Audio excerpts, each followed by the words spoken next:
She says she's not ready. She says it's not you, it's her. She says she just needs time to find herself. And you? You believe her? You wait. You stay emotionally available. You check in, hoping she'll change her mind. But she doesn't.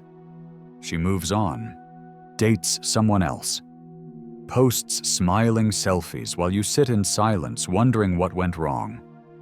What she said and what she did don't match. Because I'm not ready doesn't always mean what it sounds like. You're about to find out exactly what she means, what you should do when you hear it, and how to reclaim all your power the moment she tries to take your peace. This isn't theory. This is psychological reality, and it will change how you handle rejection. Forever. Number 1. Why I'm not ready is usually a lie. Let's be clear. When someone says, "I'm not ready," they usually mean, "I'm not ready for you," but that's too cruel to say directly. So they wrap it in softness. They give you the gentle rejection. "I'm not in the right headspace. I'm still healing from my ex. I need to focus on myself." But the week after saying it, they're laughing on a date with someone else. What happened to the healing? Here's the truth. People make time for what excites them. People move mountains when something feels right. When someone is ready for someone else, they're suddenly healed.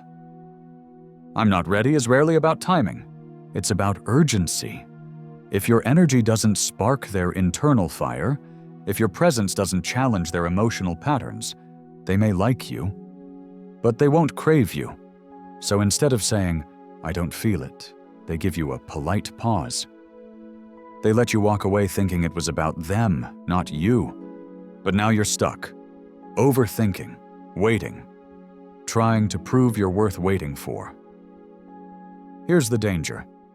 If you take "I'm not ready" at face value, you give them the power to freeze your life.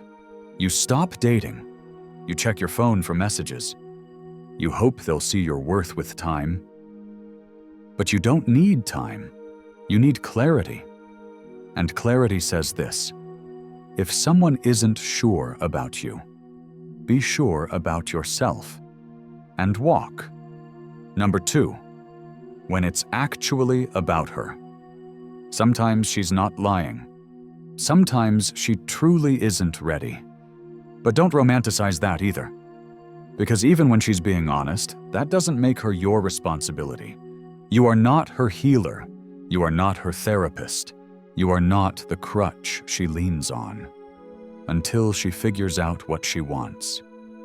That is not a role you accept. That is a trap you escape. Here's what's real. She might have just come out of something toxic. She may be emotionally shut down. She might be chasing freedom to escape herself. Or she might genuinely not know what she wants. But none of that changes what you're allowed to accept. Her confusion doesn't give her permission to drain your clarity. Her emotional baggage doesn't get to sit on your mental runway, blocking you from taking off. This is where most people fold. They hear pain in her voice, and they think, if I just wait and love her better, maybe she'll come around. But when you do that, you stop being a person and start being a project. She'll vent to you, cry to you, confide in you, but never truly choose you. Because she doesn't see you as a partner. She sees you as emotional insurance, someone safe, someone steady, someone who's there when things fall apart. That's not love. That's emotional convenience. If someone is not ready, your answer should never be, "Okay, I'll wait." It should be, "Thank you for the honesty. I hope you heal, but I'm not standing still while you figure it out." That sentence is emotional leadership. It's power, it's boundary, and it's respect for both of you. They don't need to be punished. They need to be released. Because staying connected to someone who isn't ready is like trying to build a house on sand. You pour energy into a foundation that will never hold. Let them heal. Let them wander. Let them figure it out without you. And if they come back, you evaluate from a new place, not the same open door. This isn't cruelty, it's clarity, and clarity is masculine peace. Number 3, the power of non-reaction. When someone tells you, "I'm not ready," your nervous system flinches. You want to fix it. You want to ask why. You want to argue, explain, prove you're different.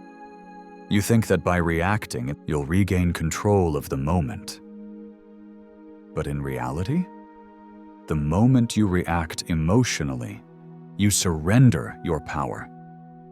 The most powerful response you can give in that moment is the one they least expect. Nothing. Not anger. Not tears. Not questions. Not closure-seeking. Not guilt-tripping.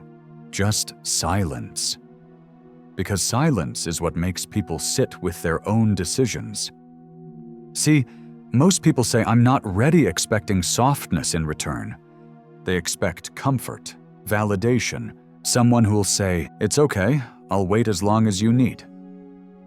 They expect the door to stay open, just wide enough for them to slip back in when convenient. But when your energy says, "I hear you, I respect it, now I'm moving on," they feel something they never anticipated. Discomfort. Not because you were rude, but because you didn't flinch. Your non-reaction triggers a mirror. It forces them to question what they just let go of. It shows them you're not attached to their emotions. You're anchored in your own. And that is rare. Most people argue, plead, or chase, but you don't. You stay grounded. You don't post passive-aggressive quotes. You don't text just checking in. You don't drop subtle hints that you're still available. You disappear from the emotional arena. That vacuum, that absence, it screams. It says more than any emotional rant ever could. And what's wild? The moment someone feels they didn't affect you, they start wondering why. Was I not enough? Why didn't they fight for me? Did they even care? Now they're the one confused. They're the one rethinking. They're the one caught in the storm you didn't enter. This is not a manipulation. It's a discipline. It's your ability to say, "You don't want me now? I won't force it. But don't expect me to orbit you while you decide." That's not bitterness. That's boundary. And in a world full of people begging to be chosen, you become unforgettable by being the one who chose themselves. Number 4, the most powerful thing you can say. When they say, "I'm not ready," they expect confusion. They expect hesitation. They expect a soft fallback position where they remain in control. But what they don't expect? Certainty. They don't expect you to say the one thing that communicates unshakable presence, detachment, and grounded self-worth. Here it is, word for word. "Thank you for being honest. I respect that. I'm not going to wait around, though. I want someone who knows what they want, and I deserve that." Then stop talking. Don't ask for explanation. Don't follow it up with a soft, "But we can still talk." You end it clean. Why is that sentence so powerful? Because it does what 99% of people don't. It shifts the spotlight from their uncertainty to your certainty. It reframes the entire situation. They were trying to position themselves as the one who's emotionally complicated. Now they're forced to confront your clarity and what they're about to lose. You're not mad. You're not begging. You're not even surprised. You're simply choosing to protect your energy instead of renting it to someone who hasn't earned it, and whether they realize it instantly or not. You become the standard by which they judge everyone else after you, because no one forgets the person who walked away with dignity, without guilt, and with zero emotional debt. Most people negotiate when they hear, "I'm not ready." They say things like, "Can we stay friends? Maybe when you're in a better place? I'll wait for you." All that does is reinforce powerlessness. It keeps you in limbo. It tells them they can still access your time, your attention, and your validation without offering commitment. But when you say, I want someone who knows what they want, and I deserve that. You end the story, you close the loop, you walk out with all your energy intact, and the moment you do, you become scarce. And what's scarce becomes valuable. This is how high-value people move. They don't chase love. They filter for alignment. And they exit with class, even from people they cared about. Say the words, then vanish from the stage. Not out of spite, but because your performance is finished. Number 5. Should you stay friends or cut it off? They say, let's stay friends. It's not the right time, but I still want you in my life. I don't want to lose our connection. Sounds sweet, feels like hope, looks like possibility, but beneath it, it's emotional quicksand.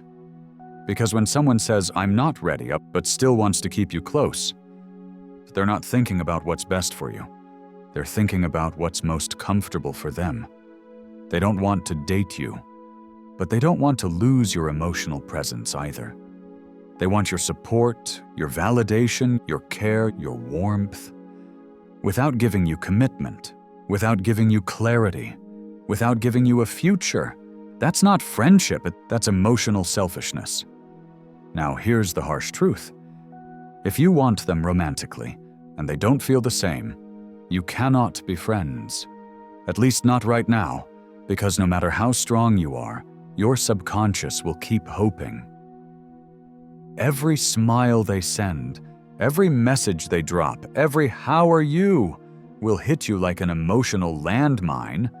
You'll pretend to be okay, but deep down, you're waiting for them to come around, waiting for them to change, waiting for their clarity, while sacrificing your own. Here's the reality. If someone wants to exit your heart, but stay in your life, they're asking for a discount on your presence. You're not obligated to give them that. You can walk away completely, even if it hurts, even if it feels cold, even if it shocks them. Because protecting your emotional peace is more important than preserving their comfort. If they ever become ready, they'll know where to find you. But they'll have to find you standing tall, not waiting like a placeholder. This doesn't mean you hate them. It means you honor yourself. You say, friendship isn't what I want. I'm going to take space to move on, wishing you healing, and then you go. No pettiness, no rage, no subtle digs on social media, just silence, distance, closure, because staying friends with someone you're in love with is not maturity. It's emotional denial.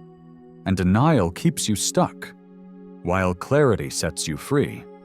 When someone says, I'm not ready, what they're really saying is one of 3 things: I don't feel it deeply enough to move forward.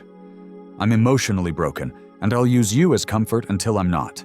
I like your presence, but not enough to commit. And all 3 require the same response. Distance, not bitterness, not passive hope, not emotional availability on standby, just clear, calm, sovereign detachment. Because your self-worth is not measured by how long you can wait for someone to choose you. It's measured by how quickly you can choose yourself the moment they hesitate. Rejection isn't the enemy. Ambiguity is. And when someone hands you confusion, don't decode it. Decline it. Let them figure out their story. But don't pause your own. Walk with power. Walk with dignity. Walk with the confidence of someone. Who knows they bring value wherever they go, and never begs for space they weren't offered freely. Because in a world full of people trying to be chosen, you stand out by being the one who doesn't wait. If this video gave you clarity, share it with someone who needs to stop playing emotional limbo. Drop a comment below. No more waiting. I walk with power. Subscribe for more. Support the channel. Every like, comment, and share spreads clarity. And clarity changes lives. You've heard the words. Now act like someone who finally sees the truth." She said, "I'm not ready." Your answer? I am, and I'm moving on.